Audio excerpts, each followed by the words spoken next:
All right, guys, I think we are recording. And since it was understood that it's better this way, I am going to do it this way. So how's everyone doing? How are we feeling? Great. Good. Good, but you're in the wrong room. Good. Oh, for real good? Good. Yeah. Cool. Cool. All right. We all studied. We all feel good, right? Yes. Good. All right. So same rules apply. Keep it on mute. If you know the answer, throw out. If you can't because you're at work, okay, it's cool. I get it. I've been there. So let's start with spinal issues. How about that? So tell me about scoliosis.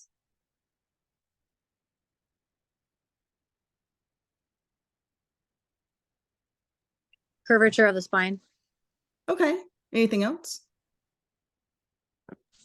An X-ray of 10 degrees states that is scoliosis. If it's on the X-ray. Okay. Okay. How do we test scoliosis? Is it the curvature of the spine, like looking from the side? So how do we specifically, let me help. How do we specifically gauge the curvature of a spine, specifically for, I don't know, a kid in puberty, for a sports exam? They ask you to bend over and like touch your toes. Okay, good. And then what do we do as nurses once we see the exposure of the spine? What are we looking for? The degrees.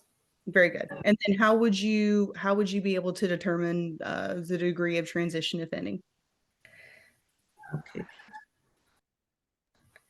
Come on, nursing's common sense. What can we do? If we need to measure something, what do we do? True. What's that? A tape measure? I mean, literally that easy. Like measure it. It's not like a tape measure exactly, but there is an angle measurement tool that we use. So I wouldn't be concerned with the name of it or anything like that. I just wanted to see how far we were going to get along with that, and that's actually really good. So I'm impressed. All right, so let's see. What kind of problems does a person have if you have scoliosis? Neck and back pain. Neck and back pain. Okay, what about internal organs? Lungs, maybe affects the lungs. Yes, think about having like a full-on curvature. You're literally laying like this. So what am I doing to my beautiful three lobes? I'm crushing them, right? Bummer. Big bummer. So we got to keep that in mind as well, because sometimes these guys get so bad, they're going to need, some type of surgical intervention. So let's bump over. Let's talk about lordosis. What is lordosis?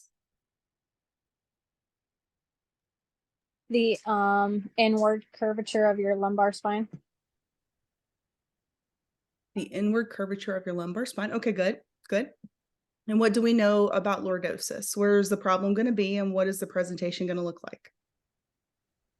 It's going to be just above your buttocks. Cool, cool. And then how is the patient going to present? Your stomach kind of sways in. It does. It does. I like that. Good. That was a good observation. So when we have lordosis, what would be the biggest problem related to pain, and what would be the most obvious issue that we would have related to gait and balance?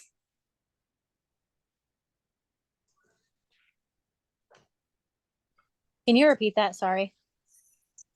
Sure. So let's see. With lordosis, specific to gait and balance issues and specific to pain, what does that look like? When I see my patient and they have a history of lordosis, I'm going to be able to tell just by seeing them walk. So what does that look like? Are they going to be bent forward, like leaning forward when they're walking? I don't know. I'm guessing here.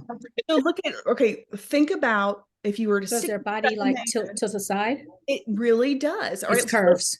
So this is the funny thing. So as gals, you know, we all do silly, stupid things, right? So think about, don't laugh. Think about somebody twerking. I know this sounds so stupid. When they stick their butt completely out and they create that curvature of their spine, it puts an intense amount of pressure on that area. And it also puts an intense amount of pressure on the front part of the pelvis. So what they do is they kind of teeter like this. It's a very bizarre walk. Good. All right, now let's talk about kyphosis. Rounding of the spine, upper back. Up near the neck. Yes. So kyphosis is the old school Quasimodo, right? Sanctuary, sanctuary. That's funny, like 4 of you, because you're not as old as I am. So let's see. Kyphosis. Tell me what part of the spine that's related to. Thoracic spine. Thoracic. Thoracic spine. Very good. Very good. I love that. All right. So far, so good, guys. So let's say, oh, yeah, let's do that one. Let's switch over your brains and let's switch over to cranial nerves. So tell me about cranial nerve 2. Tell me about cranial nerve 2. Optic. Optic, good. And then what is my test for that? Snell The and chart. The chart. The chart. Okay, so is it motor or sensory? Sensory. It is sensory. Okay, good. And then how does that differ from 3, 4, and 6? 3, 4, and 6 is more so, is it, dang, I just had it. Stop. Some say marry money, but Before and six is mother motors. says bigger brains matter more. What was that? Their motor. Motor, good. Okay. So here's the tip and the trick to cranial nerve 2 versus cranial nerve 3, 4, and 6. 3, 4, and 6 are motor, and 2 is sensory. Therefore, if I'm shining a light on you, my light or the light is creating reaction and I'm sensing it. Versus full-on mechanical, which means I'm literally moving the axis. Does that make sense? Yeah. It's easier when you're trying to remember the tests and how they're articulated. Think Perlo when you think 2. All right, let me get back into my notes over here. Oh, tell me about cranial nerve 9 and 12. This is another problem we have. 9 is glossopharyngeal. 9 is glossopharyngeal. So what is the test for glossopharyngeal? That when they say Okay. stick out the tongue and say So sticking out the tongue's a little different. What is sticking out the tongue? Oh shit. But we're recording, ma'am. Oh, 9 is Partial. 9 is the oh shoot, I just lost it. It's okay. It's okay. Take a deep breath. 9 we just said was hypoglossal. No, we didn't. We said that was 12. It's hypoglossal. Glossopharyngeal is 9. Okay. So The gag reflex. So hypoglossal, what's our test? Swallow. Is a tongue depressor on the tongue? Just open up the Movement mouth. of the tongue. Is it the movement 12? stick out the tongue. Literally. Yep. Literally stick out the tongue. Very good. Very good.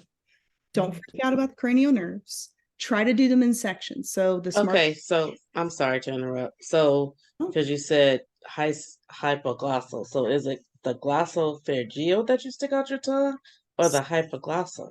So hypoglossal should be tongue sticking out. Okay. Glossopharyngeal is your 9. They sound the same. Here's how I do this. When I stack cranial nerves, because everyone freaks out about cranial nerves, right? And I told you we're going to do this a little at a time.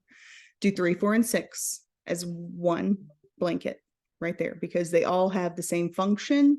And I'm not going to get so ridiculous that I'm going to expect you to know that superior oblique is number 4, right? I'm not going to do that because that's silly. So I think that's it. LR6, lateral rectus 6.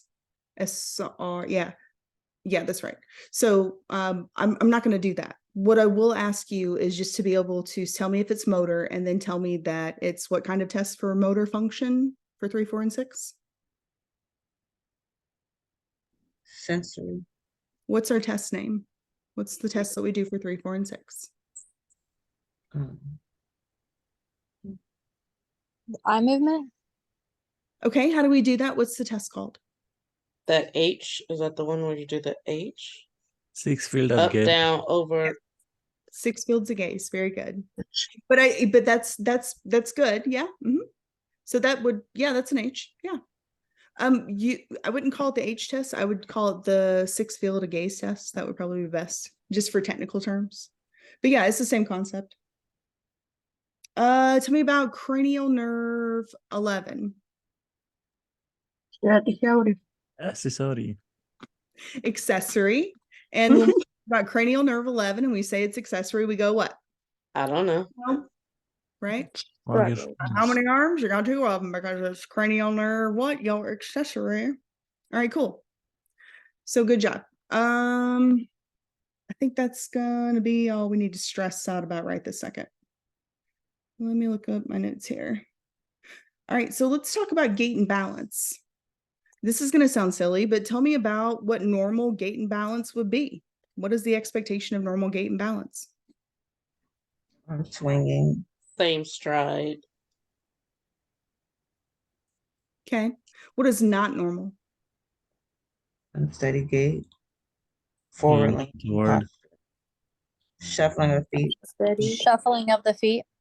Exaggerated limp. Now that could be a pimp walk. You can't say that. I'm sorry. I love you, girl. So yes, absolutely. Unsteady gait. Having a stride that doesn't make sense. If you have a very small stride, right? You're just like small step and it's weird, right? Anything that looks like it's tilted, it's asymmetrical, anything of that nature is going to be an indicator. So perfect.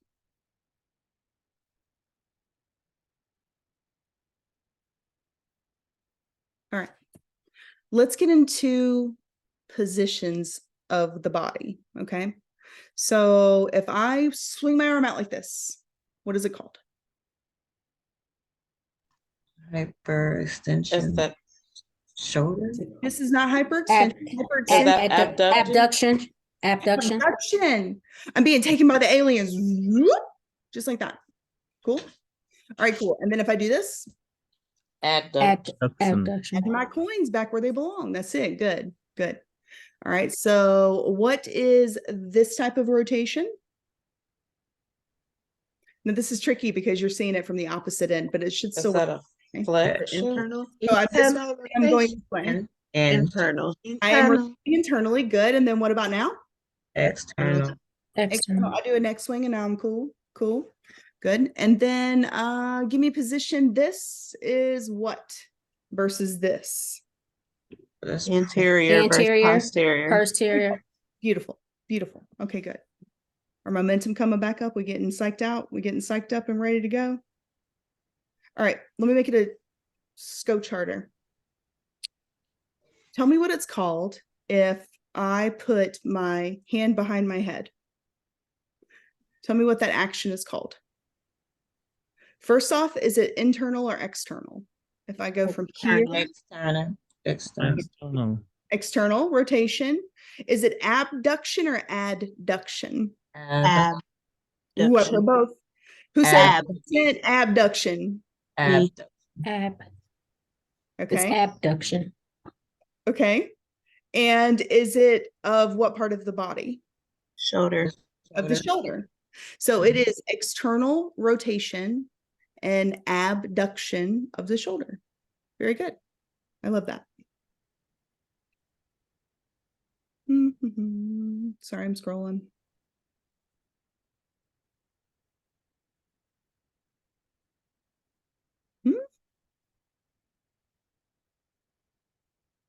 Oh, good. Sorry. Sometimes I give myself half a note and I'm like, huh? What was I trying to get at? Okay, cool.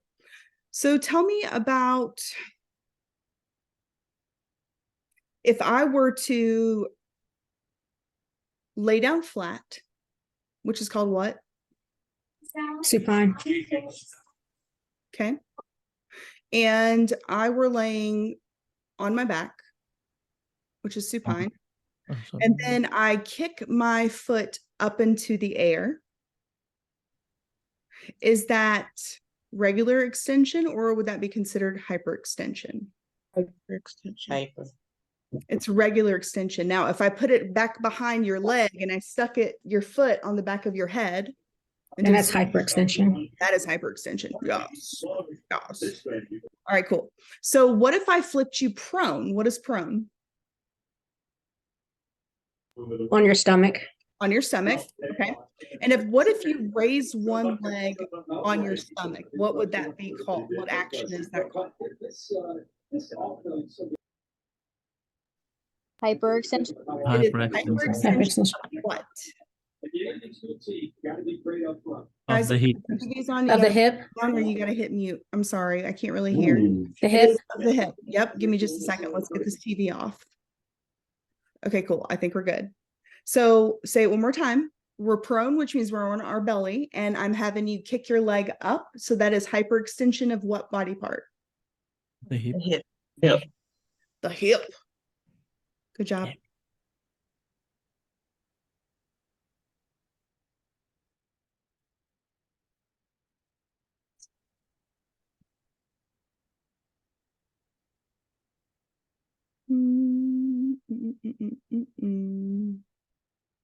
Oh, here's a good one. Let's talk about vitamins. Tell me about fat soluble vitamins.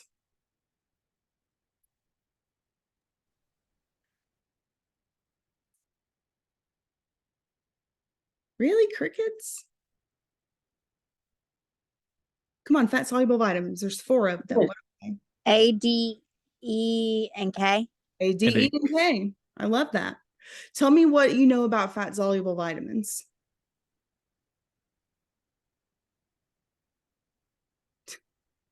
Tell me what you They're know. good for you.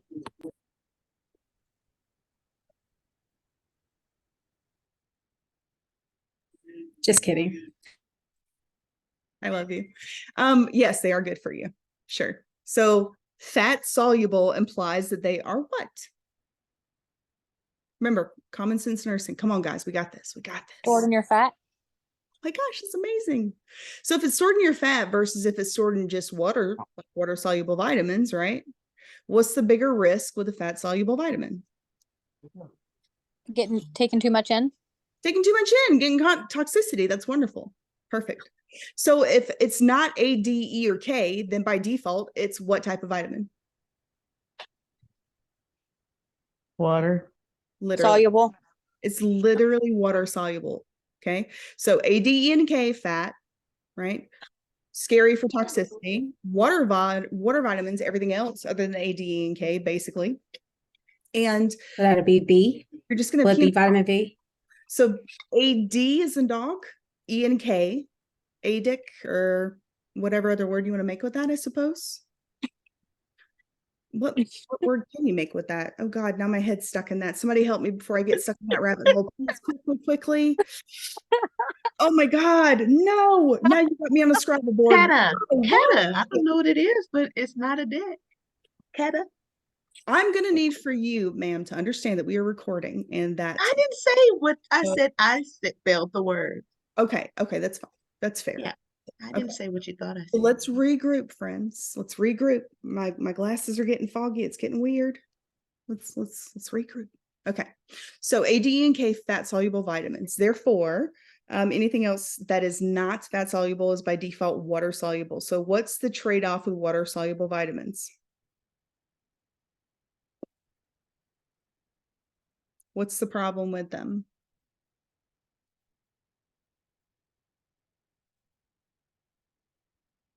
If they're water soluble, what does that mean? They're stored where? In your urine. You What pee was the question? Oh boy. Sorry. I love you guys. It's just that day. So I need for everyone to literally, whatever's distracting right now, I need for you to just take 5 seconds and just look around and just ground yourself for me. Okay.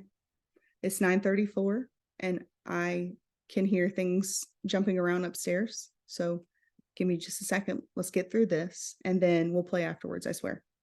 All right, so Does it mean it's not stored in your body completely? Is it stored in water? So water soluble vitamins basically mean that you pee them out because it's not stored within your fat, right? So it usually travels within your water weight within your urine and you pee them out. So the trade-off is fat soluble vitamins. They are vitamins that stay in your body system for longer. However, you run a bigger risk of toxicity because of the absorption versus absorption with just basic fluids, some body fluids, things of that nature, without getting too much into the pathophysiology and really confusing people. The tissues and the fluids mixed, you basically pee it out. So you have to take it more often. Does that make sense? Yes. Perfect sense. Cool. All right, so let's talk about deficiencies of vitamins. So that's our segue. So let's talk about, if I had skin that was really flaky and dry, what type of vitamin deficiency is that? Essential fatty acid, I think. Right? You think Wrong. right? No, you right. You literally just said, I think, Right. comma, right. Yes, you think right. Perfect. All right, so tell me about a vitamin deficiency that when I brush my hair constantly falls out, constantly. Doesn't have any shine, no shimmer. It's kind of dull. Protein? What is it? Is that protein or zinc? Protein's Zinc. one. Zinc's Is it another. iron? Essential fatty acids is That's another. number 3. Okay, so listen. With this one, there's 3 of them. So there's essential fatty acids, there is zinc, and there's also proteins, which make a lot of sense because hair is, follicles and requires protein to maintain the strength and integrity of that hair follicle. Make sense? Mm-hmm. Cool.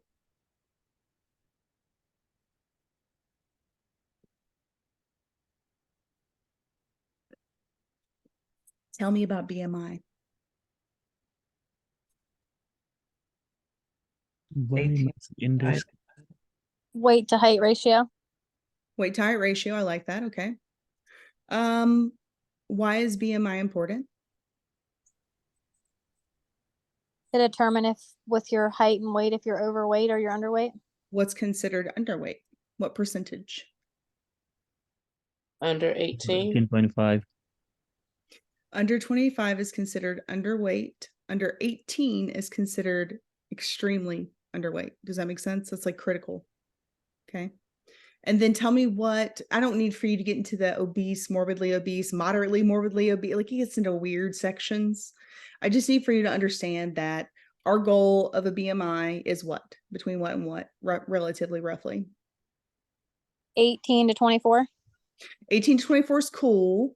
We start getting to the underweight. Like, again, there's a spectrum that they've changed recently and I don't really understand it, but from a technical standpoint, all we need to know is what is excessively bad and what is considered excessively underweight. Does that make sense? So over 30 is overweight, right? Over 30 is considered overweight. 25 is considered ideal, like the perfect, right? 18 is where we're falling into a line of losing too much weight and we're losing pieces and parts of us. We're starting to get bruisey. We're starting to lose vitamins, things of that nature. We start losing skin and start getting that like weird, wrinkly, stretchy, kind of loose tissue because we don't have the firmness in our skin because we don't have the nutrients. Does that make sense? So we start to fall below that line and then we get physically cacaxic when we get lower than that, which is where you're just super tiny. And, you've got skeletal retractions and things are poking and prodding out and sort. Did that help you at all? Or did I confuse you more? Oh, that was good. That'll help. It's just a really confusing scale with BMI and they change it all of the time. The most important thing you need to understand is that this is based off of a height and weight ratio and that it is determined to see if you are at a healthy weight or an unhealthy weight, and anything under than, blank falls under the line of hypercritical. So long as you got those concepts, you're good. Speaking of bruises though, if I have noticed that I'm getting multiple bruises kind of everywhere sporadically, what kind of deficiency could that be? Vitamin C. Vitamin C and K. Vitamin C and K. Very good. There's 2 of them. C and K.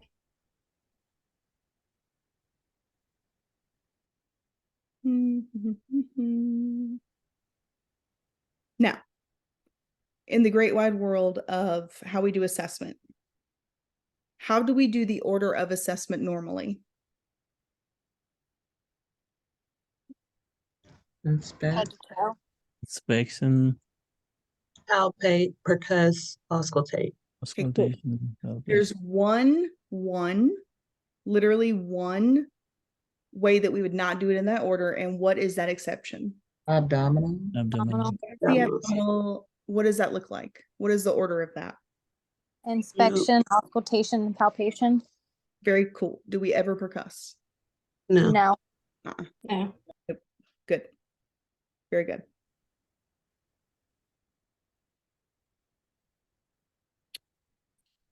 When you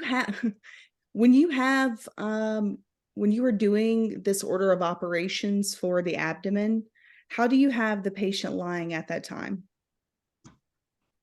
The spine. Grando fly, sorry, what? The On the spine. back, flat. Okay. I don't mean to laugh, haha, but when we're doing our assessments on the abdomen, we don't want to sit them up at a 90-degree angle because you can't really get to them, because you're just kind of sitting funny. Does that make sense? So just make sure you lay them down flat when you're doing the abdomen part. That would be my only critique for what we've been going through so far with our assessments. They've been going really well. Actually, some people have already passed out of it. So I've visualized them do it well enough to know that they were going to get a passing score, and they formally passed. So make sure that when we're in lab, you're prepared to do that. Let's see.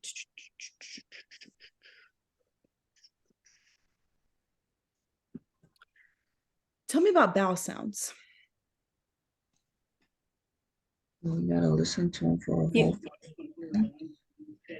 Say it again. You have to hear him in all 4 quadrants. How long does it take to get a bowel sound?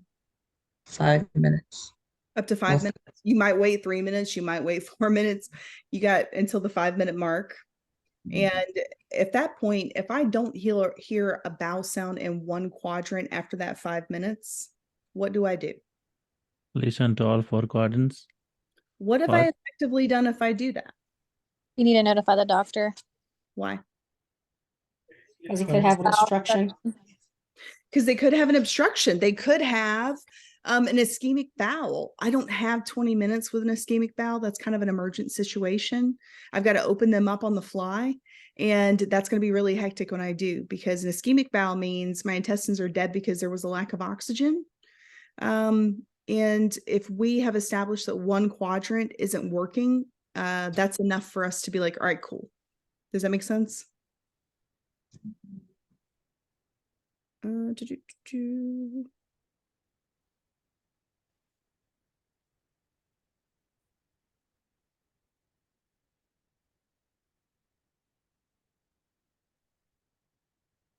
So let me talk to you about some findings for abdominal assessment. What are normal findings on abdominal assessment?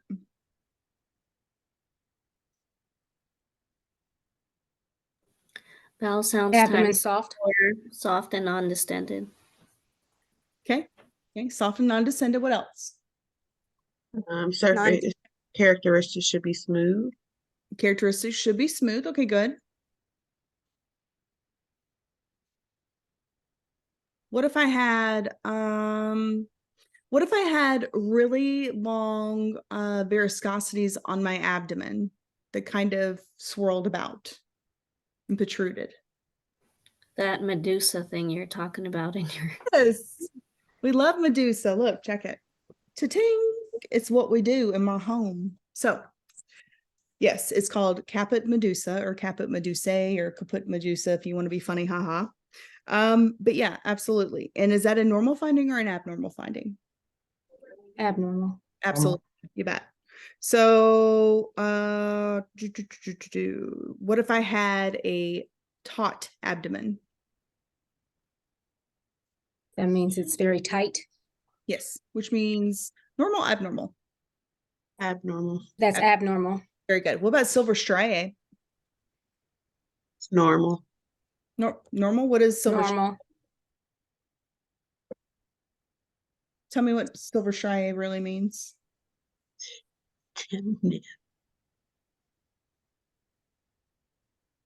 Silver striae is nothing more than a scar.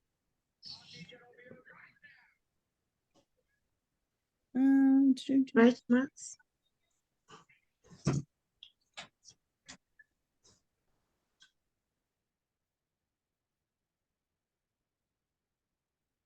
Mhm. Oh boy, you ready for this? Here we go. Let's go into heart. So tell me the order with which I would listen to the points of the heart. All pigs eat too much. Cool. So then go for it. What does that mean? Aortic, Head. pulmonic, Erb's point, tricuspid, and mitral. Cool. Tell me where pulmonic is located. Second Left intercostal. intercostal. Yep. Very good. So second intercostal space at left sternal border. Very good. Mhm.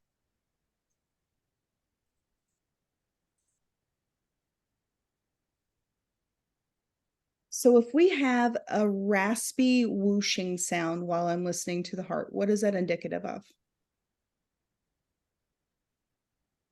Whooshing. Murmur. Yes. Yes. Hang on to that.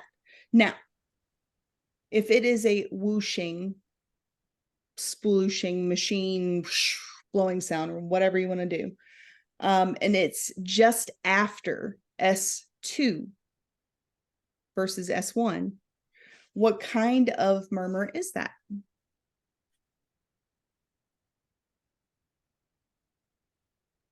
Ventricular. So it's either going to be a systolic or a diastolic. I mean, there's wholly systolic too, I suppose, but yeah. Diastolic. Yes, very good. Diastolic. Very, very good. Sorry, we're getting down there. We're almost through the roof. All right.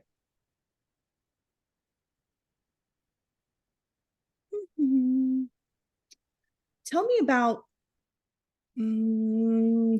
a sound if I were listening to the lungs and the sound is sandpapery and it is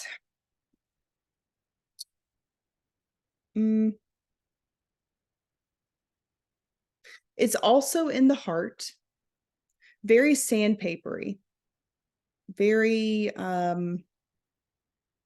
rigid. Patient usually has a history of pericarditis with this condition. What does that sound? Pleural rub. It is a pleural. Yes. And this is a result of pericarditis, right? And what is our concern with a pleural rub?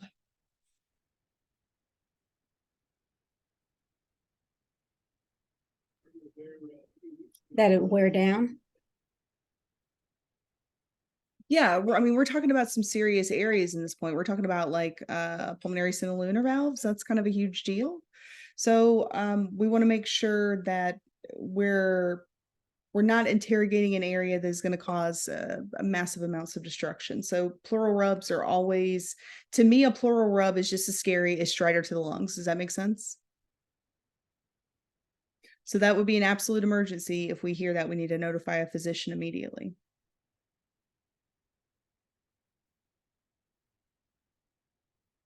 All right, so just recapping, if it were an S1 whooshing, swooshing sound, what type of murmur would that be? Systolic. Okay, good. Systolic.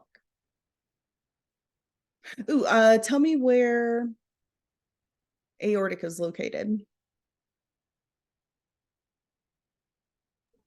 So on top of the Second intercostal, right? husk. Yeah, on top right. Where's it at? Is it right or left? Let's start there. Right, Left. right, second intercostal. Intercostal. Right, Yeah, second right. intercostal. Very good.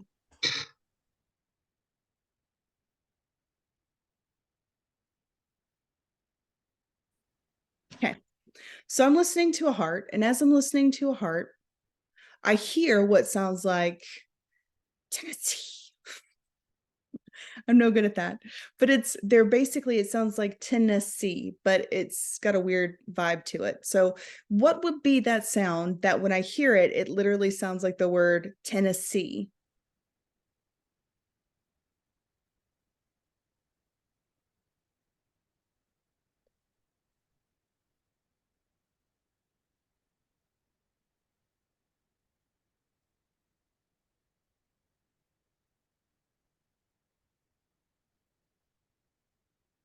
Crickets? I'm Anyone? lost on that. I don't even. It's okay. All right, so it's a sound that's heard just before S1, okay?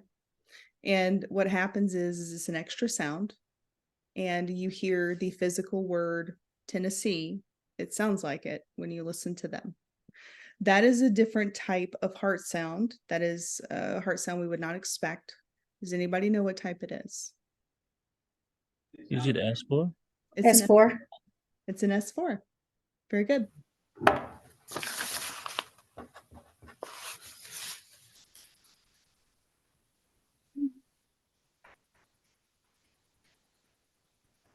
right, so let's switch gears and then let's talk about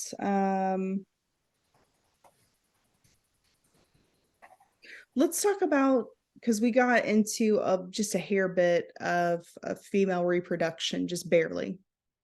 So let's talk about things that would be normal to that area of tissue. What would be normal findings?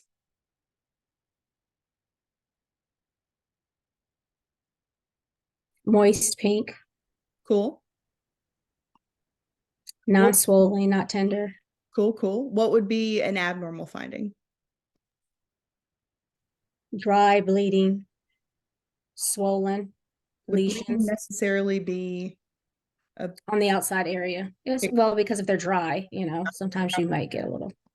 so yeah, anything that's red, anything that's eroded, anything that's got patches, scaly, da da da da da. Yeah, all of those are suspect. Very good. All right. What heart sound is at the beginning of systole? Lub. S1. Yeah, S1 or the lub. Cool. And then what is at the beginning of diastole or diastole? S2. Cool.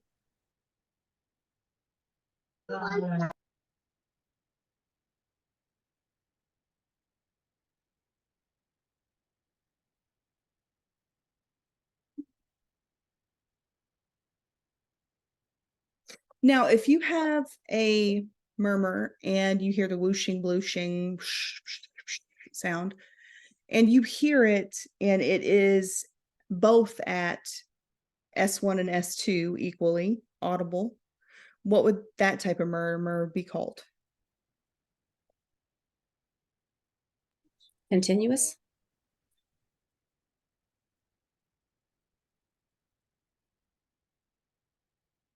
There's a technical name for it. S3? It's not an S sound. It's actually not. We're talking about murmurs. So there's not a whole heck of a lot of different murmurs there are. So there's like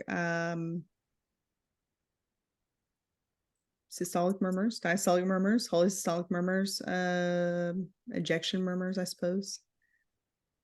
We've talked about a lot of them, but this one is specifically attached to both of them.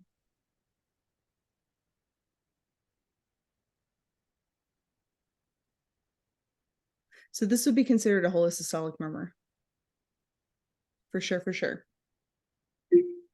What did you say? Holosystolic murmur. HOLO. Holosystolic murmur.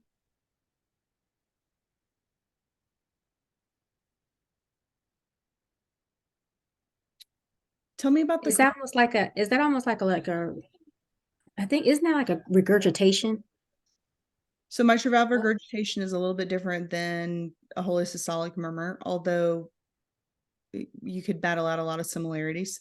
But they're technically two different processes. So let's go to what in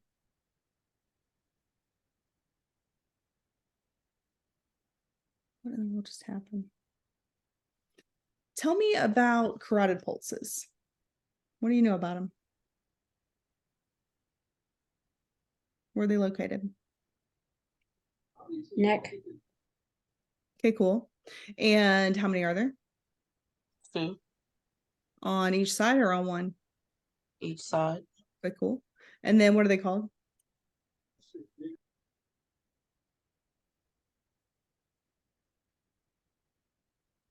There's an ICA and an ECA. Internal and external coronary. Very good. Which one am I more concerned about? Internal. Cool. And how do I assess a carotid pulse? One at a time. Okay, good. That's really good. How do I physically assess it? Like how am I gonna, where do, 2 fingers. 2 fingers, good. 2 fingers where? Side of the neck. What part of the neck?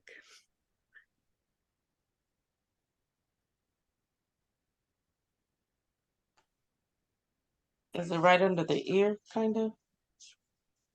Okay. Lower. Okay. So is it here? Is it here? Is it here? Right at the First jawline. one. Right where your mandibles at. Right here? Is this I would say the third one you did. everyone cool with that? All right, cool. So then what is this muscle right here?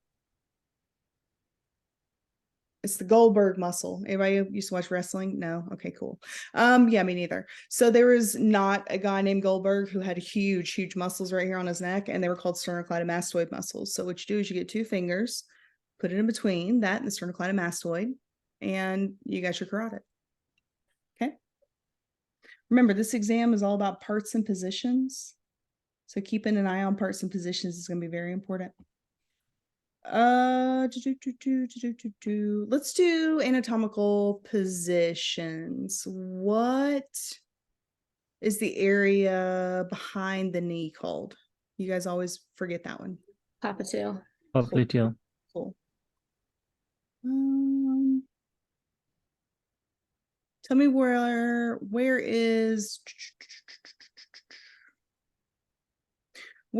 your temporal pulse? On your temples. Where is your temples located? On your head. Looks Yeah, like yeah. your head. Thank you. All right, cool. What about what pulse is on my inguinal ligament? Femoral. Cool, femoral.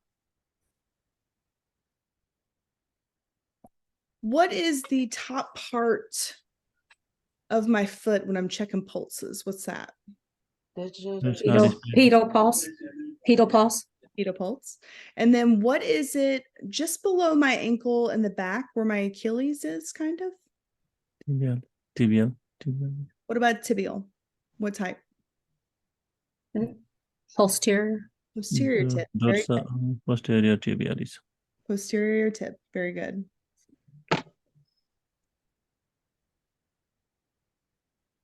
Where is the aortic valve? I kind of feel like we already did that one. We did do that one. Where is the mitral valve? Midclavicular left. Left fifth intercostal midclavicular line. So is it left midclavicular? Fifth intercostal space. Left Fifth. midclavicular? So midclavicular means it's in the middle, so it couldn't be left. Let that be a trick and a tip for you, because it can't be both. So that by default will let you know. Also, a little tip and a hint for these types of examinations specific to medicine. You'll notice when you look at your answer bank all the time that there will be a commonality in 3 of them. And 1, there is a complete difference. And I use a principle called one of these things is not like the other, one of these things does not belong. Because by default, if I have 3 answers that all fall within the second intercostal space and they're on the right side, and then my only other option is 5th intercostal midclavicular, by default, what's going to be our option? 5th midclavicular. One of these things is not like the other, one of these things does not belong. So use that when you're doing your examinations. And also remember, I have a video on there about the 12 principles of getting through medical examinations and nursing examinations. And they all follow the same platform. So use it to your advantage to check your math. Right? Not to check your physical math, but to, check the idea, like 3 + 2 is 5, and then 5 - 2 is 3. So you're kind of looking back to see, okay, what's the potential for that to actually be an occurred answer, and an accurate answer. So let's do tricuspid. Where's that?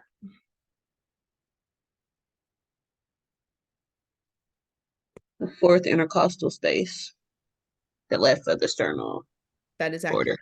Good.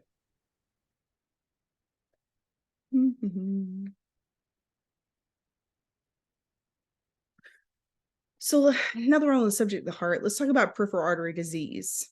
Okay. So what would be my expected findings when I'm doing an assessment on my patient regarding cap refill if they have peripheral artery disease?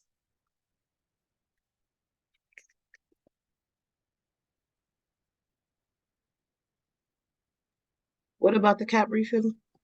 Greater than 3 seconds. Will it take longer? It will. Why?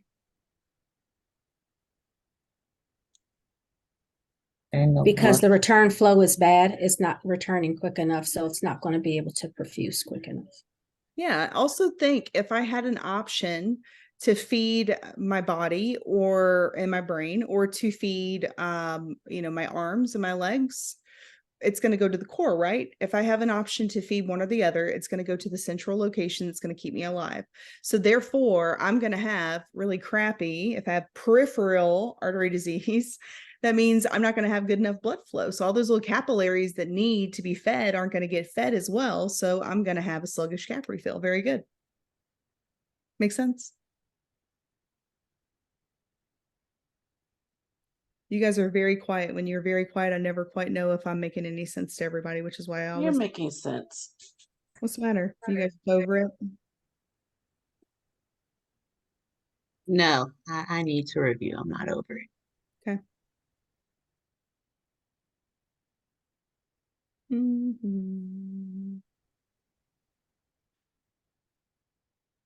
All right, let's play a game. Let's play a game of get a piece of paper and a pencil. I'm going to give you a number and you need to convert it. We're going to convert from micrograms to milligrams.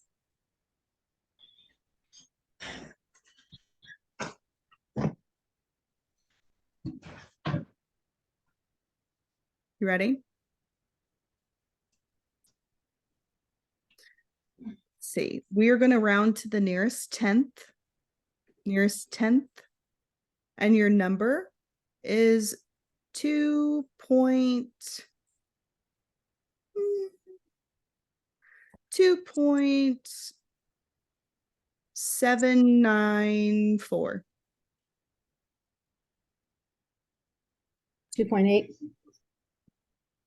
Everybody get 2.8? Yeah. Very good.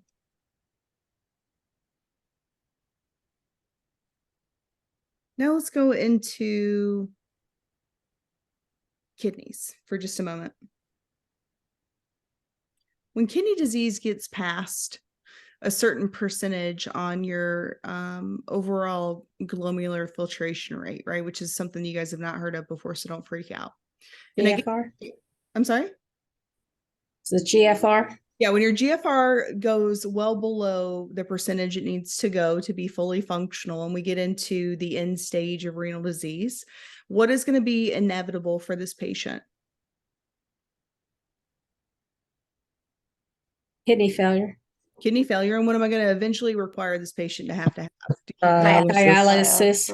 Dialysis, good. Now, with dialysis, what are some things that we expect our patient to have as far as their vital signs? High. What's Low blood pressure. low blood pressure? Good. All right, because we're constantly taking this fluid out of them, we're filtrating it, we're doing all those other things. What else do we normally have problems with? What lab level usually is a big kicker for someone who has dialysis? It actually is one of the determinants to see if they need dialysis sooner. Is it hemoglobin? Creatinine. BUN. ESR? Whoa, whoa, whoa, whoa, whoa, whoa. Okay, listen, super impressive. First off, I love all of those answers. I totally would. What's the one thing that's going to kill you though? Listen, our creatinine is going to suck anyways. We're in dialysis, right? Our creatinine is just going to blow. Correct. GFR, glomerular filtration. LDL. It doesn't matter because GFR is already busted. I got dialysis. Phosphor. Your potassium. Thank you. Who said it? The one Uh, that's going to kill you is your potassium.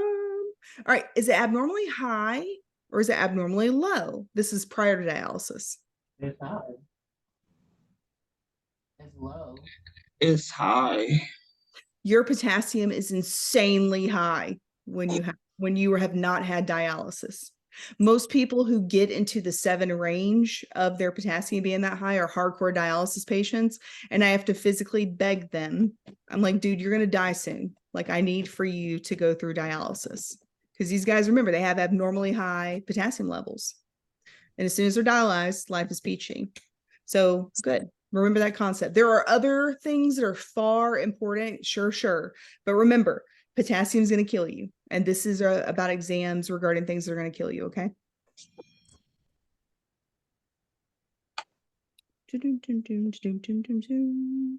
Almost done, I swear. I'm tired too. I'm just kind of blah right now. Sorry. If somebody's heart stops, what do I need to do to make it like move again? Chest compressions. And? Or CPR. defib.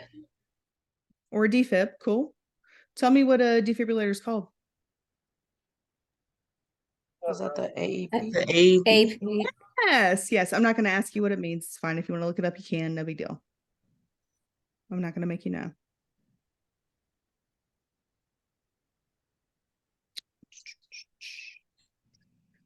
Isn't it like artificial electrocardiogram or something like that?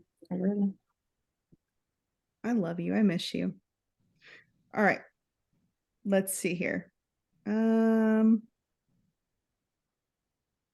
I were to say the word melon, not MELON, MELAN, what does melon or melano mean? black. Black. Good. And then what about anything that ends with oma? Cancer. Cancer. Very good. What's ringing of the ears? Tinnitus. You ready? It's called tinnitus. Tinnitus. Sorry, I've got someone that likes to look at my ship, so I'm kind of kicking my head up for them so they can have a little moment of fun. So yeah, it's tinnitus. Bonus question, does anyone know what the medication is that you would take that would cause you to have ototoxicity or substantial tinnitus if you push it too fast? Lasix. Yes. Yeah. Never forget the Lasix. Perfect. Love it. Perfect. If I told you I had a disease, nope. Let me start over. Tell me about Parkinson's disease.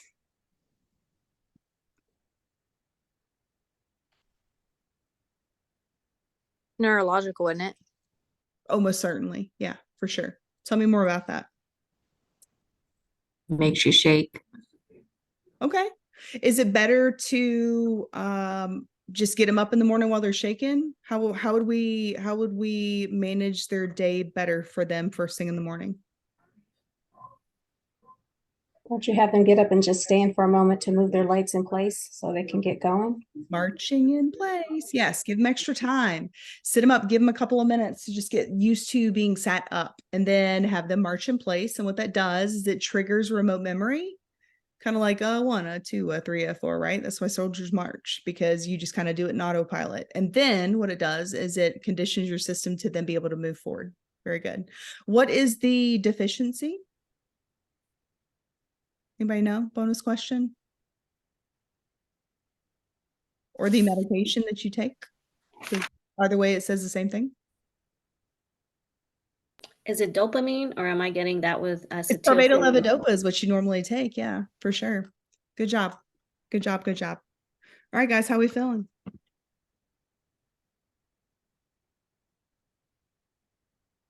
Blah, blah, blah. Girl, you're fine. Tell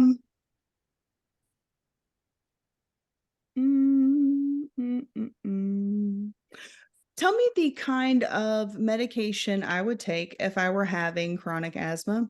I know this sounds stupid, just go with it. Albuterol. Albuterol. Albuterol. Okay, cool. Which is a type of what? What? Aerosol. An aerosol, which is what type of medication? It's an inhaler, right? What is the name of that type of inhaler? Bronchodilator. Yeah, it's a metered dose bronchodilator. Very good.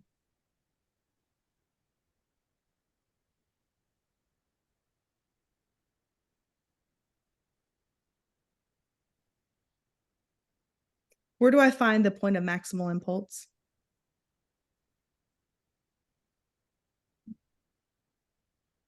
Apex of the heart. Where's the apex of the heart? It's on fifth intercostal Intercostal. space on left side. Very Right good. up under the nipple, right? So left mid, it's fifth, right? Yeah. You can't really say right up under the nipple, not being funny, haha, because like, let's be real.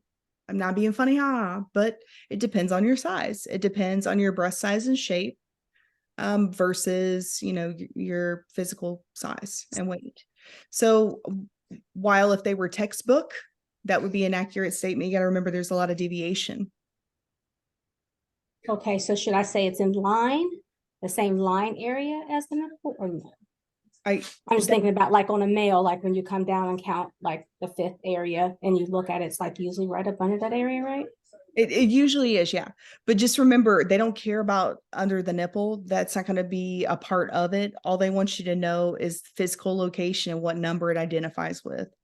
So don't make it more complicated than you need to. So you just need to know left and you need to know fifth. And that's it. Does that help? Yes. If you make it one step more complicated, it's just a better reason to deter you if you get mixed up between two things. So I wouldn't do it. I wouldn't make the habit of it. But yeah, that's technically an accurate statement if you have a textbook patient. All right, guys, listen. I love you. I trust you. I promise that tomorrow's going to go great.